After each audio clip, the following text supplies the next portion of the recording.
अस्सलाम वालेकुम दोस्तों, कैसे हो आप सब।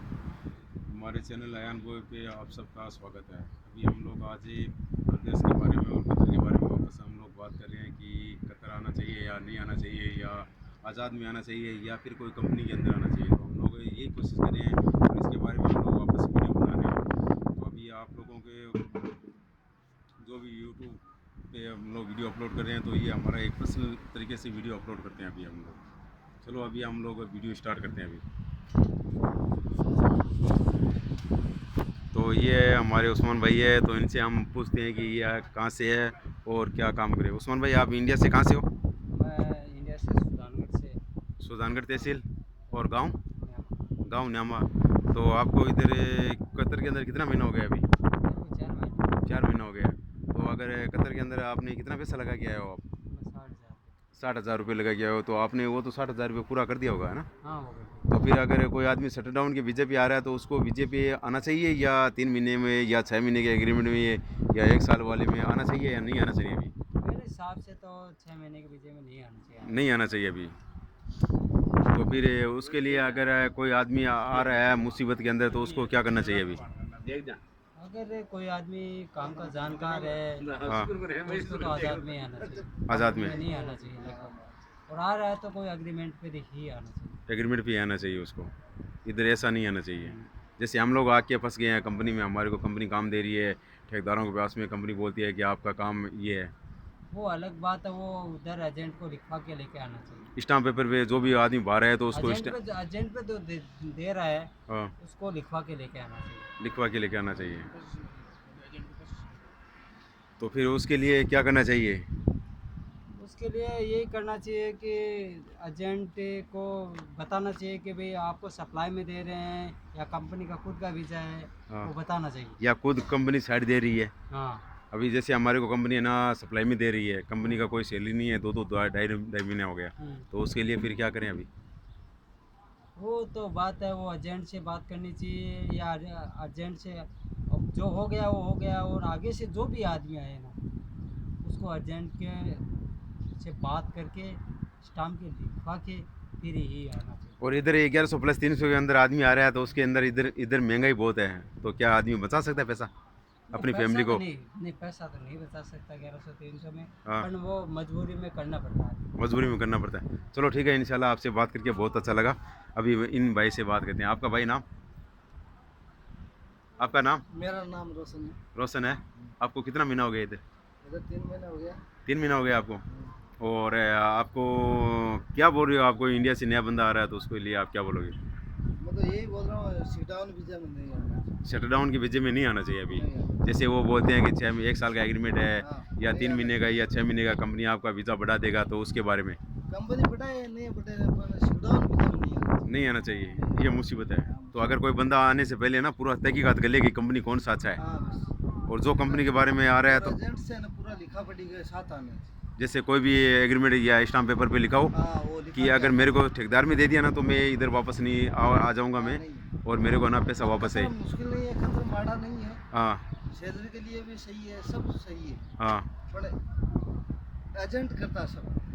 उकचू कर देता वो। हाँ, वो जैसे करता है। किसी के बातें में हाँ, वो उकचू कर देता है हम हाँ, लोगों को। पैसा पूरा ले लेता है, इधर कुछ मिलता है उधर कुछ मिलता है। हाँ, वो तो कतर तो आपके निजाम से चलेगा ना। हाँ, कतर अपना निज़ाम से चल रहा है अभी। हाँ। कतर में कोई दिक्कत नहीं है। हाँ। लेकिन जब कंपनी इधर आने के बाद में एजेंट को पता रहता है कि कंपनी अपने को सप्लाई में दे रही है हाँ। या कंपनी का काम है या नहीं है, उसको पता है। एटीएम में भी नहीं मिला, आज 3 महीने हो गए, अभी तक नहीं मिला। 3 महीना हो गया आपको एटीएम नहीं मिला है, तो फिर 1200 आपका रियाल हाथ में दिया कि क्या दिया। सिर्फ 3 महीने में 1200 रियाल दिया है, और बाकी का आपको कुछ नहीं दिया। ये 1200 रियाल तो आपका खाने पीने में लग गया। लगेगा ना। यही है। और ये सिट डाउन वीजा में नहीं आना चाहिए। आओ तो एग्रीमेंट करके आओ, 2 साल का में आओ, नहीं तो जरूरी नहीं है कतर मारने का। और अभी ये भी हो रहा है कि कतर है ना, अभी वीज़ा अपना बंद कर रखा है कि 3 महीने के लिए वीज़ा भी ओपन नहीं है अभी। नहीं है तो मुश्किल नहीं है, घर तो भेजेगा ना। हाँ, क्या मुश्किल। अभी हमारे को भी ऐसा लग रहा है कि कंपनी हमारे को ना फिनिश का कैंसिल हो गया हमारा भी काम। लेकिन कंपनी हमारे को ना अभी मुसीबत करके रखा है कि हम लोगों को बोलता है कि कोरोना जांच का पैसा भी तुम्हारा लगेगा, और ये भी एफसीआर का भी पैसा तुम्हारे लगेगा। लेकिन हक तो कंपनी का बनता है ना ये सब। बनता है। लेकिन ये तो एक गलत बात हो रही है ये। लेकिन कोई आदमी मजदूर में आता है, मजदूर में फंसा देता है। लेकिन एजेंट के चक्कर में ना नहीं आना चाहिए। अगर कोई आदमी इंडिया से आना चाहता है तो उसको पहले अपने रिश्तेदार से है ना फ़ोन करके पता कर लेना चाहिए कि अपना कोई गांव का आदमी इधर बाहर है या नहीं है, तो हम लोग उसको पता कर लेते हैं। हाँ, सही सही है गलत है? सही। तो यही हम लोग बोलने चाहते हैं। चलो ठीक है रोशन भाई, आपसे बात करके हमारे को बहुत अच्छा लगा। तो अभी हम लोग बात करें इलियास भाई से। हाँ इलियास भाई थोड़ा सामने आओ, थोड़ा फेस आ जाए आपका। हाँ इलियास भाई कैसे हो आप? वैसे था कितना महीना हो गया आपको? 3.5 3.5 महीना। तो आपका एटीएम वगैरह सब कुछ आ गया? मेरा एटीएम आ गया है, लेकिन मैं ये बताना चाह रहा हूँ कि शटडाउन के बीजे में नहीं आए आदमी। हाँ अगर आए तो 2 साल का अग्रीमेंट करा के आए। अगर उधर 60-65 हज़ार रुपये दे के आता है, 6 महीने शटडाउन में आएगा, तो उधर एजेंट बोल देता है 12 महीना लगेगा, 9 महीना लगेगा, इधर आके नहीं लगता है। तो आप हिसाब करो, अगर 65 हज़ार रुपया उधर भर दिया हाँ तो 6 महीने में कितना भरे लगेगा? 12 हज़ार रुपये तो उधर भर के आ गए हम लोग। इधर 20 हज़ार रुपये सैलरी आता है, बचता है घर भेजने के लिए। तो 8 हज़ार रुपये बचते हैं। 8 हज़ार रुपये के लिए इधर आने की ज़रूरत क्या है? उधर हेल्पर में काम करो, क्या मुश्किल है? इंडिया में सही है उधर। इंडिया में सही हेल्पर में काम करो 8 हज़ार रुपये के लिए। लेकिन इधर है ना प्रदेश के अंदर है ना आदमी को ज़्यादा लालच के अंदर नहीं आना चाहिए।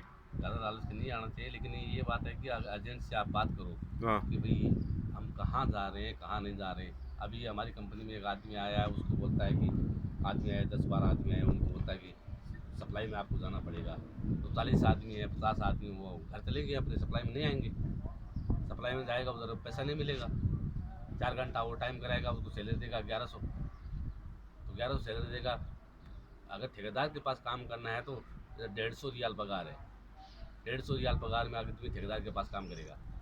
लेकिन बात यह है कि 40 रियाल में कैसे काम करेगा आदमी? 40 रियाल में तो कंपनी में घूम फिर के आएगा आदमी। वही बात है। कंपनी का आपको फायदा ये तो बता रहा हूँ कंपनी कि ये तो अगर आओ कंपनी तो एजेंट से बात करके आओ, पूरा लिखा पढ़िया आप करो, इसके बगैर नहीं आओ। कंपनी तो अपना फ़ायदा देखेगी ना कि भाई मेरा एग्रीमेंट ये। कंपनी का फायदा है, कंपनी को अपने आदमी को कुछ पैसा देना वेना नहीं है, ठेकेदार को दे देगी उसका क्लास। ठेकेदार उसको पैसा देगा, उसको देना 40 रियाल, ठेकेदार उसको देगा 100 रियाल, उससे काम पकड़ेगा 150 रियाल का। तो 150 रियाल का जो काम करेगा वो 40 रियाल में कैसे करेगा 150 का? ये भी एक बढ़िया बात है। और हम लोग है ना जिस कंपनी में काम करते हैं उस कंपनी का हम लोग नाम नहीं ले रहे हैं, लेकिन ये तो हम लोग इधर का रहन सहन का जो तरीका है वही बात करें हम वो लोग। बात बता रहे हैं। लेकिन आदमी को आने से पहले ना पूरी तहकीकात जो कर लेनी आदमी चाहिए। है वो अपने आप समझ जाएंगे कौन कंपनी है, कुछ नहीं है, हाँ। क्या है। जैसे ये तो मेरे ऊपर है कि मैं जिस कंपनी में हूँ वो उस कंपनी ने मेरे साथ में ये फ्रॉड किया है कि मैं काम जहाँ कर रहा हूँ वो काम अलग है, लेकिन कंपनी के पास काम नहीं है। वो कंपनी मेरे को यही बोलती है कि कंपनी के पास में काम नहीं है, आपको करना है। मेरे साथ फ्रॉड नहीं हुआ, मैं कंपनी में काम कर रहा हूँ, लेकिन हमारी कंपनी में कोई आदमी है उनके साथ हुआ है। हाँ तो वो एजेंट का गलती है या इधर किसका गलती है, ये हमें नहीं मालूम। हाँ सही है। हमें तो यही मालूम है कि किसने भेजा, इसको पता है। एक आदमी जानते हैं, फला आदमी ने हमको यहाँ भेजा था, ये बोल के इतना पैसा मिलेगा, इतना दिन तुमको रखेगा, ये बोल के भेजा है। ठीक है, लेकिन ये नहीं बोला नहीं कि वो किसके थ्रू। अभी आप कंपनी में आके बात करते हैं, कंपनी बोला कि उस आदमी के पास काम करो। कंपनी आदमी बोलता है मैंने तुम्हारा वीज़ा भेजा है। तो हमने तो वीज़ा खरीद किया है, तुमने कैसे भेजा? हाँ सही है। 60-65 हज़ार रुपये हम लेके आए, तो हमने तो खरीद किया वीज़ा। तो ये बोलता तुम हमारे आदमी हो, तो तुम्हारे आदमी कैसे हम पैसे देके आए, तो किसी का आदमी कैसे हो सकते हैं हम लोग? कंपनी में आए हैं, कंपनी में काम करेंगे, बाहर काम नहीं करेंगे। किसी सप्लाई में काम करेंगे। नहीं काम है तो कंपनी में घर तो भेजो, उधर क्या मुश्किल पैसा है? बराबर देगा तो सप्लाई में काम करेगा, क्या मुश्किल है? नहीं